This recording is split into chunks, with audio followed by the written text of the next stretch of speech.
a stay-at-home dad, watching Disney movies he never had. His daughter digs through all the VHS, crushing the classics in a princess dress. Informed like Scuttle, Kurt's got your ticket, making it real like Jiminy Cricket. Most are off the Captain Hook, but if the Tweedledum, he'll be taking more shots than Bambi's mom. Leaves him raised like Simba, or cracked like the beach dishes. He'll show you a whole new world, you won't need 3 wishes. Stay at home, Disney Dad.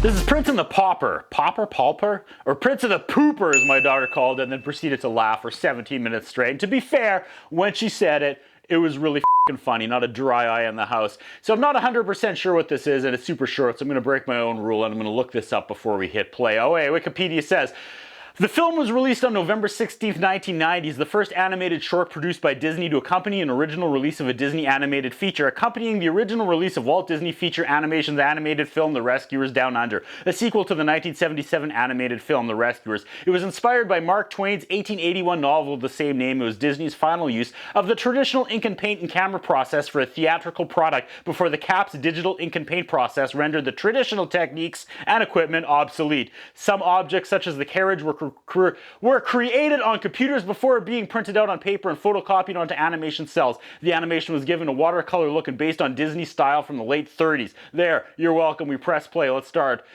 We kick it off with some royal music and then the storybook trope. Like there's a book on a pedestal sitting there that opens as we come near, and then we go inside the book, and that's inside the story. We're told that England was good and its king was good, but a storm came and the king got sick, and his captain saw that as an opportunity to pillage and cause chaos in the king's name, because the king was stuck at home in bed rest and had no idea what was going on. So this guy carried out these horrible orders, quote, on behalf of the king against the people, even though they weren't on behalf of the king. He was just making them up. Not a bad premise at all. But one man came to stop them. We jump to what looks like reused Mickey's Christmas Carol footage as he, Goofy, and Pluto beg in the cold. Then they sing about food. The captain and his evil men go by, and Pluto runs behind them, accidentally goes into the kingdom and gets locked in. Mickey knocks on the castle door and asks for his dog back. The guard lets him in to get his dog, but then Captain Pete reprimands the guard. Mickey is bored in school. Oh shit, that's a different Mickey. That's a prince who looks exactly like Mickey, and this is Royal Prince Mickey, and he starts a fight with Live Wire Donald inside the castle. Prince Mickey stops Captain Pete from bullying Poor Mickey, and Poor Mickey comes inside the castle, and the two Mickeys have their Freaky Friday, like clown in the mirror, Spider-Man meme moment. So Mickey Mouse, the poor beggar, is surprised to see that the prince looks exactly like him, yet he knows who the prince is, which makes me think he's seen a picture of the prince before. It doesn't matter. Anyway, the prince hates being a prince, and poor Mickey obviously hates being poor, and they agree to swap places for one day, because the prince wants to starve, be cold, and get his ass kicked by Pete, I guess.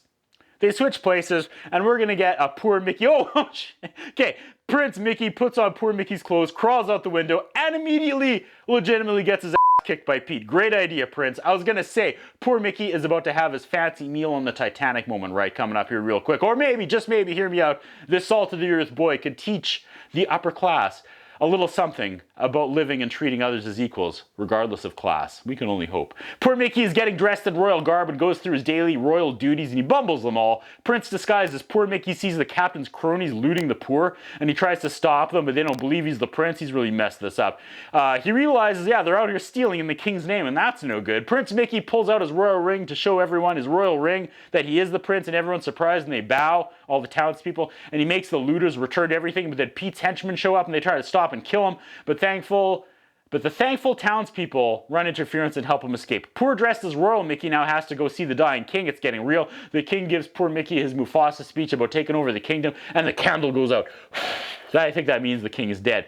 Pete figured out that there was a Mickey swap, and he jumps poor Mickey pretending to be Prince Mickey and is like, I own you now. Prince Mickey, outside in the poor village, hears rumors that the king is dead, and he, Prince, will be crowned at once. But he's not there, so they're going to crown poor Mickey Yeah, that's not good. Prince Mickey is tired of eating grubs and he has a destiny and he has to return to the kingdom and claim it. Back at the castle, Pete and his cronies are terrorizing poor Mickey, but then they capture real Prince Mickey when he returns and they toss him in the dungeon with Donald. It's Coronation Day, and yes, I realize I'm referencing a bunch of yet to happen Disney movies as this hasn't come out, or as this came out in 1990. But I digress. Goofy in disguise tries to save them from the dungeon. Upstairs, Pete is trying to get fake Mickey announced as the new king so he can control the kingdom.